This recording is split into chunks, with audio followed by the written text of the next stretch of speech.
Welcome, everyone. It's my honor to introduce our guest speaker for tonight, Brian Gibbs. Brian has been a very active member in AFDOP for over 3 years. Brian, a little bit about Brian. He has a master's in Science and Business Administration degree with a focus in Management Information Systems. He works as a senior peace in our federal government. For myself and many in this room and around the nation, the missing piece is a Department of Peace. Specifically, the Department of Peace that is in Congressional Bill H.R. 808 that's currently in the House of Representatives, first introduced by Congressman Dennis Kucinich in 2001, who's reintroduced the bill every congressional term since then, and who will be reintroducing it in March of 2009. Now, when I think of a Department of Peace, there's certain keynote words that come to my mind that have a certain feeling tone to them that I want to inject in a conversation, and that I would hope would have some influence on when a Department of Peace is created, that these keynote words would play a part in influencing the structure and the outcome of a Department of Peace. For example, efficiency comes to my mind for a Department of Peace. Effectiveness. Economical. Professional. Predictive. Proactive. Creative. Confident. Compassionate. Consensus building about this. Do you think there are existing government offices dedicated to promoting peace and reducing violence? Out of the 100 or perhaps thousands of federal offices, do you think there are some that are doing that? Yes. Okay, yeah, I think we can reach consensus on that.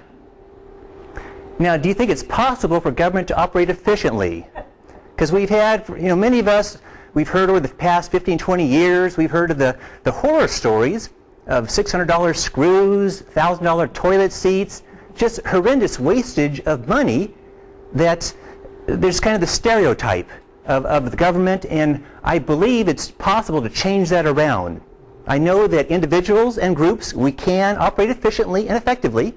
A government is just a group of individuals. So to me, it is possible that our government can work efficiently. Now, do you think people in general, and Congress members in particular, are concerned about creating more government bureaucracy and wasting our financial resources? Yes. Okay, I think that's a given. Many of us have been in the Department of Peace campaign for a number of years, and we've heard this from the public, as well as we've heard it from our congressional representatives. And then currently, with the great state of financial distress in our nation and around the world, that I believe we have $10 trillion worth of debt. I think it's going to be very important as we go forward in our government, regardless of whether it's new offices or the existing ones. I think we're going to need to be much more conscious of how we use our human and financial resources. Now, would you like to see a Department of Peace created that is a model of efficiency and effectiveness that promotes peace and reduces violence domestically and internationally? Yes. Wouldn't it be like having our cake, nice chocolate cake, and then having our icing on it too? So rich? To me, that would be just so ideal. Something so worthy as a Department of Peace, but in conjunction that it would be a model of efficiency and effectiveness for other federal department agencies. To me, that would be very desirable. Okay, let's have a little bit of a cautionary note here, because it's easy when talking about a Department of Peace, we get enthusiastic, we get idealistic, it sounds really good, but let's inject a little bit of a caution here in our conversation. That first off, we have to be careful and not get too attached to the wording in the bill. As Wendy Green, the current managing director of the Peace Alliance that coordinates the Department of Peace campaigns across the nation, as she had informed us at a recent conference, she let us know that the bill could change. And that's very realistic, because it's in about 4 committees currently. I believe it's the Government Reform Committee, Education, possibly Labor, I believe the Judiciary, and Foreign Relations. So the bill wording could get changed in those committees.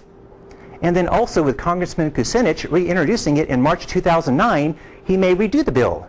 So we have to be cautious that this presentation is built upon the current wording, which could change, so we just need to keep that in mind. Also, we need to be aware that there may be some personal, political, and organizational turfdoms, empires, power plays, that type of stuff that we humans can do in government and in other organizations.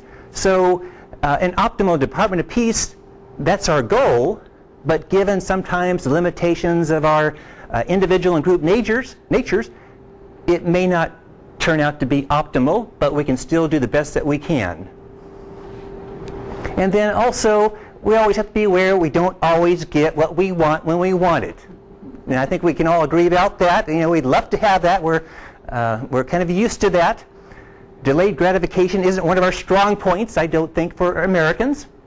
But to me, it's so important to realize that our conversation about our Department of Peace, our actions, our intentions, and our thoughts, in my view, have a great impact, individually and collectively.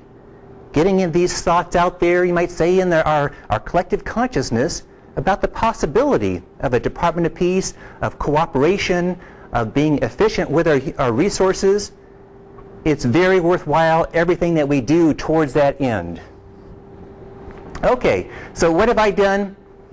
I went ahead and went to the websites of all of our federal departments, the State Department, the Justice, Defense, etc., and collected all their organizational structure of their offices or agencies to see what do they currently use for the structure and who, and what are some of their informational products and research that they're involved with.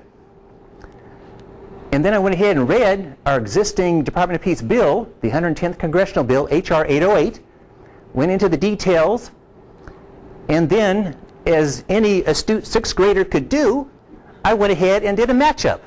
Okay, we have the bill saying these are our responsibilities, desired, our requirements. Okay, this is what our existing offices, what they say that they're doing, what they're producing, and then doing the basic matchups. It wasn't not rocket science. So the bill currently is asking for 7 new Department of Peace offices. And what I'm going to do is I'm going to articulate these for 2 reasons. That some people are auditory learners, and it's important to speak out so that they can receive the words in. That's how they learn. And then also, from my perspective, the spoken word has a formative power to it. That voicing these out there, there perhaps are mental and emotional responses that you may have to these that may instigate an extra special motivation within you. You may connect up more strongly. So I'll be articulating each of these. An Office of Peace Education and Training, an Office of Domestic Peace Activities, an Office of International Peace Activities, an Office of Technology for Peace, an Office of Arms Control and Disarmament, the Office of Peaceful Coexistence and Nonviolent Conflict Resolution, an Office of Human Rights and Economic Rights. Now what we're looking at here, this is an example of what's in the bill in terms of the details. And it's supposed to increase awareness about intervention and counseling on domestic violence and conflict. That's in Article A. In Article B, it talks about developing policy alternatives for the treatment of drug and alcohol abuse, development of community policing strategies, and the red highlighting is meant to show these are responsibilities for it that match up to an existing office, which I'll be showing here in just a little bit. So here's a high-level matchups that I saw for these 7 new departments with existing agencies.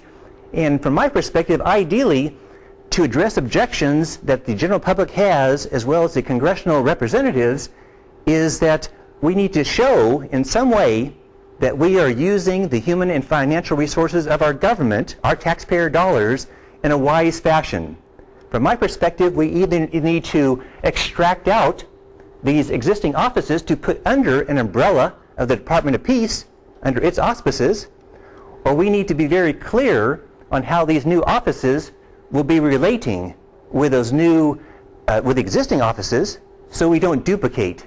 Because I don't think we can get very far unless we address these very valid objections, given our current financial climate, that we need to be prudent and proper stewards of our taxpayer dollars going forward.